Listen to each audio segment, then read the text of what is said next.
नमस्कार दोस्तों, मैं सौरभ एडुगाता अकेडमी में आप सबका स्वागत करता हूं और एक्सपोनेंट्स एंड पावर्स इस चैप्टर का फोर्थ लेक्चर। इस फोर्थ लेक्चर में क्वेश्चन नंबर 2 देखेंगे। इस क्वेश्चन में हम लोग एक्सपोनेंट्स के ऑपरेशंस किस तरह से करने वाले हैं without using laws of exponents, वो देखने वाले हैं। ये चीज को समझना थोड़ा सा डिफिकल्ट है। वाई? बिकॉज इस तरह के question without using law of exponents कैसे सॉल्व करना, ये आपको जानना बहुत जरूरी है, जिसके लिए इस वीडियो को लास्ट तक देखना भी बहुत जरूरी है। चलिए शुरू करते हैं। शुरुआत करते हैं क्वेश्चन के साथ। क्वेश्चन क्या कहता है? Simplify the following. अब यहाँ पे आपको कुछ क्वेश्चंस दिए हैं जिनको आपको सिंप्लीफाई करना है। एक चीज ध्यान में रखना, इन टाइप ऑफ क्वेश्चंस में हम लोग लॉज ऑफ एक्सपोनेंट्स यूज नहीं करने वाले हैं और तब भी सही आंसर्स को फाइंड आउट कर लेंगे। जैसे कि अगर मैं बात करूं पहले क्वेश्चन की, तो पहला क्वेश्चन क्या कहता है? फर्स्ट सब क्वेश्चन सेज दैट 3/4 का whole square you have to multiply with 4/3 का होल स्क्वायर। ठीक है, अब इसमें तो आपको लॉ यूज नहीं करना है। अब देखो 3/4 का स्क्वायर है, यानी कि 3/4 इंटू 3/4 लिख सकता हूं या नहीं लिख सकता हूं? लिख सकता हूं। यहां पे मल्टीप्लीकेशन का साइन है। 4/3 का स्क्वायर है, तो अगेन में क्या 4/3 इंटू 4/3 लिख सकता हूं या नहीं लिख सकता हूं? लिख सकता हूं। अब यहाँ पे ध्यान से देखिएगा, मल्टीप्लीकेशन का साइन है और यहाँ पे न्यूमरेटर बाय डिनोमिनेटर है, तो कैंसिलेशन यहाँ पर हो सकता है। जैसे कि 4 1 4 4 1 4 4 1 4 4 1 4 हो गया। 3 1 3 3 1 3 3 1 3 3 1 3, तो 1 इंटू 1 इंटू 1 इंटू 1 इज आपका 1 upon 1 into 1 into 1 into 1 is आपका 1, तो 1/1 इज आपका आंसर। आपको समझ में आ गया without using law of exponents किस तरह से आपको सॉल्व करना होता है।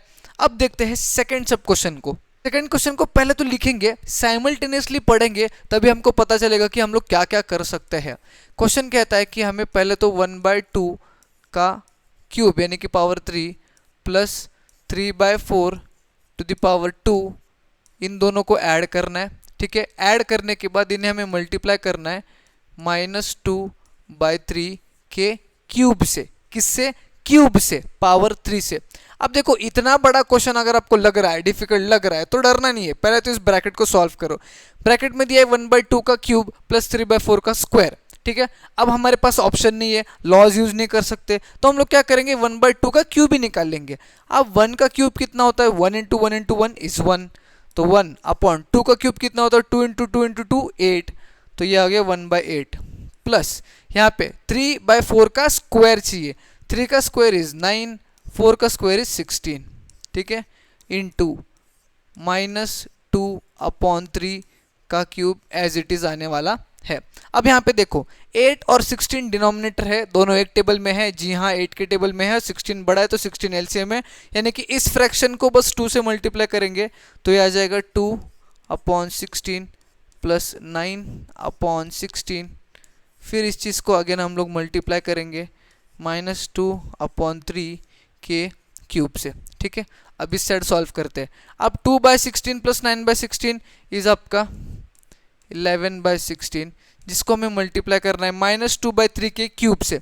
अब देखो -2/3 के क्यूब से एक तो आप -2 का क्यूब अपॉन 3 का क्यूब कर लो, या फिर -2/3 को 3 बार लिख लो, कोई भी एक कर सकते हो।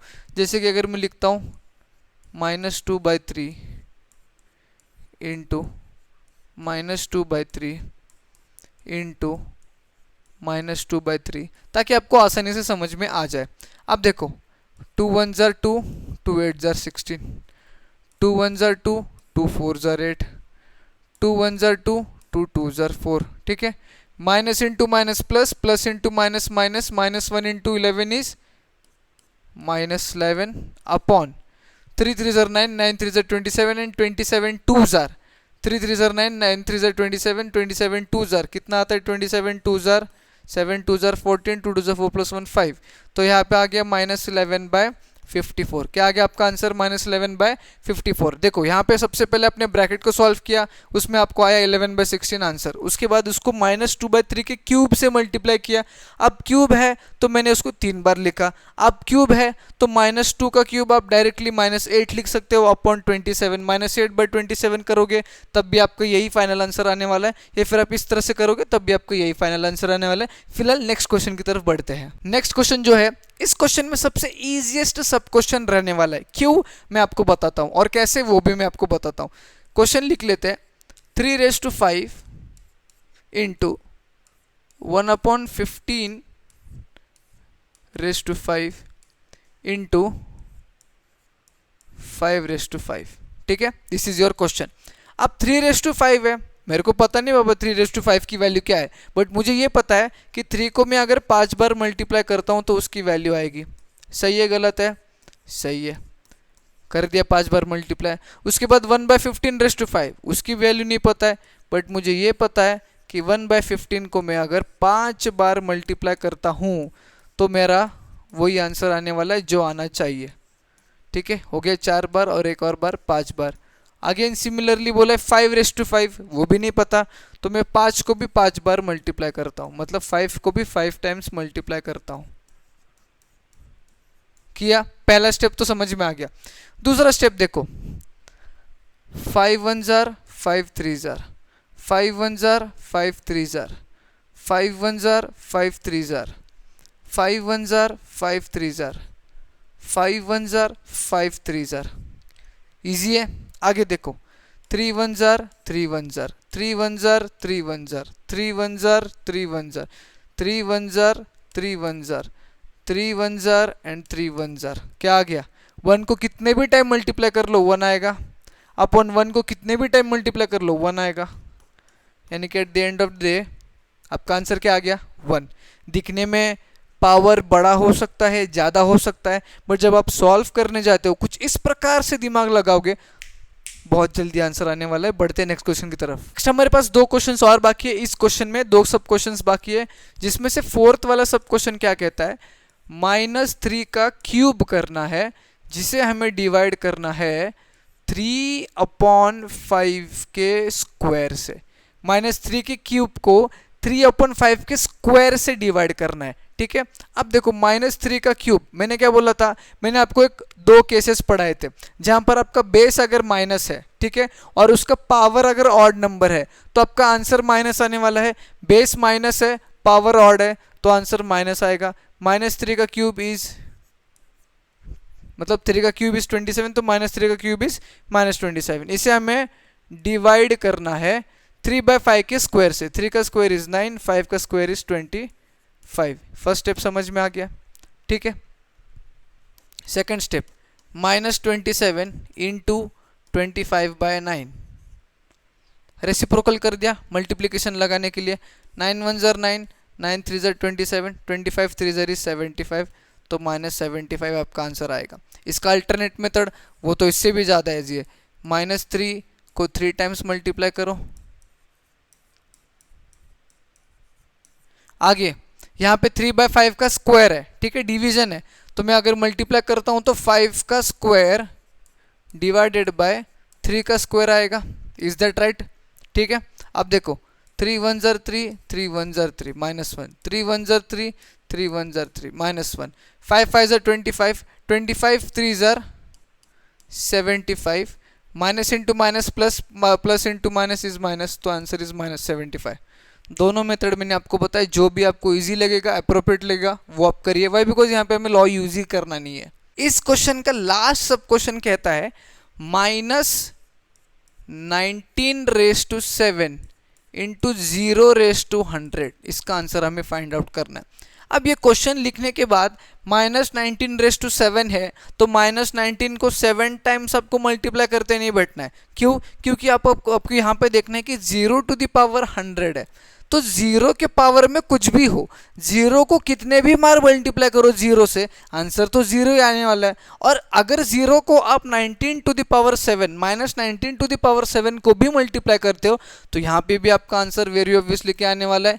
0 ही आने वाला है. बहुत ज़्यादा इजी क्वेश्चन था, बट मैंने इस चीज़ को इंक्लूड इसीलिए किया क्योंकि बच्चे यूजुअली -19⁻7 की वैल्यू निकालते हैं, फिर इसको 0⁻100 को मल्टीप्लाई करते हैं. उतने करने की ज़रूरत नहीं है. बेसिक सा कॉमन सेंस है कि 0 को किसी से भी मल्टीप्लाई करोगे 0 आएगा, और 0 के सर पे कुछ भी नंबर रखो, -1 -2 -3 या +1 +2 +3, वो आपका 0 ही आने वाला है. समझ में आ गया? माइनस नहीं, प्लस अगर पावर रहता है तो 0 ही आएगा, माइनस रहता है तो वो अलग चीज़ है, वो बाद में बताऊंगा. समझ में आ गया क्वेश्चन? अगले क्वेश्चन की तरफ बढ़ते हैं जो कि ज्यादा इंटरेस्टिंग रहने वाला है। क्वेश्चन पढ़ते हैं। क्वेश्चन कहते हैं find the value of x in each of the following equations. अब कुछ इक्वेशंस दिए गए हैं, उन इक्वेशंस में से आपको एक्स की वैल्यू, वेरिएबल की वैल्यू फाइंड आउट करनी है, वो भी एक्सपोनेंट्स एंड पावर्स वाले चैप्टर में वेरिएबल आ गया है। देखेंगे कैसे फाइंड आउट करते हैं।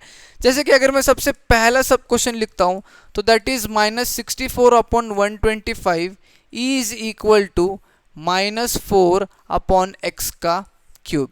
क्वेश्चन को ध्यानपूर्वक देखिएगा, जल्दबाजी बिल्कुल भी नहीं करना है। सारा आंसर का हिंट क्वेश्चन में ही दिया गया है, इसलिए क्वेश्चन को 2 बार, 3 बार, 4 बार, 5 बार, जितने भी बार पढ़ने पड़े, बट क्वेश्चन को समझे। अब देखो -64/125 इज इक्वल्स टू -4/x का क्यूब दिया है, ठीक है। अगर आपको क्यूब्स पता है, क्यूब्स मतलब मैंने आपको बताया था, क्यूब्स आपको लर्न करना पड़ेगा, स्क्वायर्स आपको लर्न करना पड़ेगा। अगर आपको 4 का क्यूब पता है तो 4 का क्यूब क्या होता है 64, यानी कि 4 का क्यूब अगर 64 है तो x का क्यूब 125 रहने वाला है। सही है गलत है? 4 का क्यूब अगर 4 का क्यूब करता हूं तो 64 आ रहा है, -4 का क्यूब करता हूं तो -64 आ रहा है। तो x ऐसा क्या नंबर है जिसका क्यूब आपका 125 आने वाला है? जी हाँ, आपने सही कहा, यहां पे आपका आंसर आने वाला है अगर -4/5 का क्यूब, यानी x की वैल्यू कितनी आई है 5 आई है। इससे हमने इक्वेशन कैसे निकाला कि देख भाई अगर -4 का क्यूब इज 64, ठीक है, अगर ये सही है तो मुझे ये बता x का क्यूब इज 125, तो x की वैल्यू क्या है भाई साहब, किसका क्यूब 125 रह सकता है 5, तो x की वैल्यू क्या आ गई 5, यानी कि आपका आंसर क्या आ गया ये चीज, x की वैल्यू क्या आ गई आपकी 5। समझ में आ गया? बहुत ईजी है, बट ये ईजी तभी लगेगा जब आप क्वेश्चंस को ढंग से ध्यानपूर्वक नजर हटा के, मतलब नजर हटा के नहीं, नजर लगा के पढ़ोगे। समझ में आ गया? सेकंड सब क्वेश्चन की बात करते हैं। सेकंड सब क्वेश्चन में पावर में x दिया गया है, यानी कि यहां पे दिया है -2x is equals to -128, -2x। अब यहाँ पे हमें जो पावर है वो पावर की वैल्यू, वो एक्सपोनेंट की वैल्यू निकालनी है, ठीक है। बेस तो दिया है। अब एक चीज हिंट यहाँ पे आपको दी है, मैंने 2 केसेस पढ़ाए थे कि देखो भाई साहब अगर बेस नेगेटिव है और सर पे इवन नंबर है तो उसका रिजल्ट हमेशा पॉजिटिव आएगा। बेस नेगेटिव है, उसके सर पे ऑड नंबर है तो जो आंसर है वो हमेशा नेगेटिव आएगा। यहाँ पे बेस नेगेटिव है और आंसर भी नेगेटिव है, इसका मतलब हमारा जो सर पे नंबर बैठा है, जो पावर बैठा है वो ऑड नंबर है, क्योंकि ऑड रहते ही हमारा आंसर माइनस में आ जाता है, ठीक है। यानी कि x की वैल्यू 1, 3, 5, 7, 9 वगैरह वगैरह कुछ रहने वाली है। क्या रहने वाली है वो फाइंड आउट करना पड़ेगा, ठीक है। अब यहाँ पे देखो 2 to the power x is equals to 128, -2 to the power x is equals to 128। अब हमें पता है कि 128 मतलब 2 का ही फैक्टर रहने वाला है, तो सिंपल हम लोग क्या करेंगे 128 का प्राइम फैक्टराइजेशन करेंगे, ठीक है। 2 6 12 4 8, 2 3 6 2 4, 2 1 2 6 12, 2 8 16, 2 4 8, 2 2 4, 2 1 2, 1 2 3 4 5 6 7, कितने 2 है 7, मतलब 2 को 7 टाइम्स मल्टीप्लाई करोगे तो आंसर 128 आएगा, यानी कि -2 to the power 7 is equals to -128 है। सही है। और एक भी रीचेक भी करो कि 7 आपका क्या ऑड नंबर है या नहीं। जी हाँ, ऑड नंबर है, यानी कि हमारी x की value 7 is the right answer. समझ में आ गया? नेक्स्ट सब क्वेश्चन को लिखना, सॉल्व करते हैं। थर्ड क्वेश्चन में 16/81 दिया है आपको लेफ्ट हैंड साइड पे, और राइट हैंड साइड पे बस आपको दिया है x to the power 4। अब इस चीज को कैसे फाइंड आउट करें, ठीक है। अब देखो क्वेश्चन को अगेन ध्यान से पढ़ो, 2 बार 3 बार पढ़ो। क्या आप x to the power 4 को x/1 to the power 4 लिख सकते हो या नहीं? मैं जस्ट पूछ रहा हूं, क्या आप x to the power 4 को x/1 to the power 4 लिख सकते हो या नहीं? ठीक है। अब इसका मतलब क्या है कि x जो है वो फ्रैक्शन रह सकता है या फिर रैशनल नंबर रह सकता है, p/q के फॉर्म में रह सकता है। सही है या नहीं है? यहाँ पे x था, मैंने x/1 लिखा, यानी कि x हमारा p/q के फॉर्म में रह सकता है। कोई बात नहीं, हम लोग उसको वैसे लिखेंगे। अब देखो अगर मैं लिखता हूँ 16/81 इज इक्वल्स टू p/q के फॉर्म में टू द पावर 4, मैंने फ्रैक्शन या रैशनल नंबर कंसीडर किया उसको, बिकॉज मैं x को x/1 लिख सकता हूं तो x को भी मैं p/q भी लिख सकता हूं, ठीक है। अब p by q to the power 4 is equals to 16 by 81, यानी कि 16 कौन से नंबर के पावर में 4 आएगा तब आएगा, जी हाँ 2, और 81 कौन से नंबर के पावर में जब 4 आएगा तब 81 आएगा, जी हाँ 3। नहीं आता है समझ में तो करके देख लिए, जैसे कि 2 टू द पावर 4 अगर आप करोगे तो आपको आएगा 16, 3 टू द पावर 4 अगर आप करोगे तो आंसर आएगा 81, जिसका मतलब आपका p बाय q की वैल्यू है 2/3, जिसका मतलब p बाय q की वैल्यू क्या है आपकी 2/3, और p बाय q क्या था आपका x था, क्या था x, यानी कि x की वैल्यू क्या आ गई आपकी 2/3। Is that clear for you? समझ में आ गया? आपको कंफ्यूज करने की कोशिश कर रहे थे, बट ये चीज़ देखने के बाद आप कंफ्यूज बिल्कुल भी होने नहीं वाले हो। फिलहाल नेक्स्ट सब क्वेश्चन को लिख लेना, हम लोग सॉल्व करते हैं। देखो नेक्स्ट क्वेश्चन भी सेम फॉर्मेट में है, बस नंबर्स को बढ़ा दिया गया है, नंबर्स को बड़े बड़े लिख दिए गए हैं। जैसे कि क्वेश्चन बताया गया है 3125 upon 243 is equals to x to the power 5।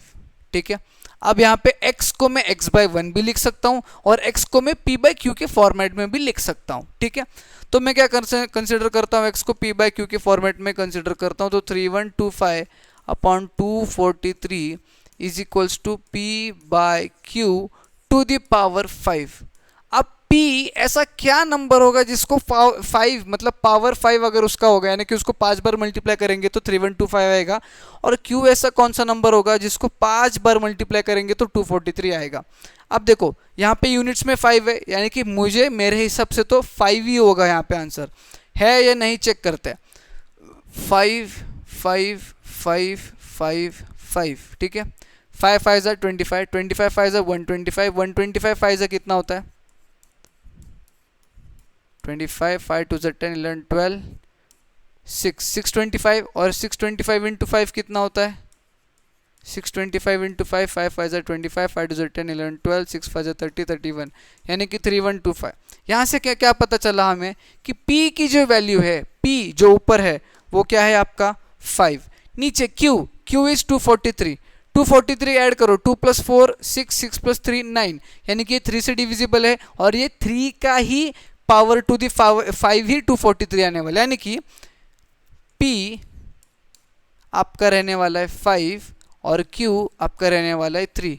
Y because 5 to the power 5 is 3125 और 3 टू दी पावर 5 इज आपका 243 is equals, therefore sorry p by q is आपका 5/3, जिसी को हम लोग कहेंगे कि x is equals to 5/3। Is it clear for you?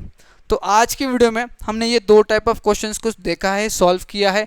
कौन कौन से टाइप ऑफ सब क्वेश्चन सबको पूछे जा सकते हैं ये मैंने बताया है। अगर आपको समझ में आ रहा है ना जो भी मैं पढ़ा रहा हूँ, तो एक लाइक ज़रूर करना, ज़्यादा से ज़्यादा बच्चों में शेयर करना, नहीं हो तो सब्सक्राइब करके जाना। हम मिलेंगे न्यू वीडियो में।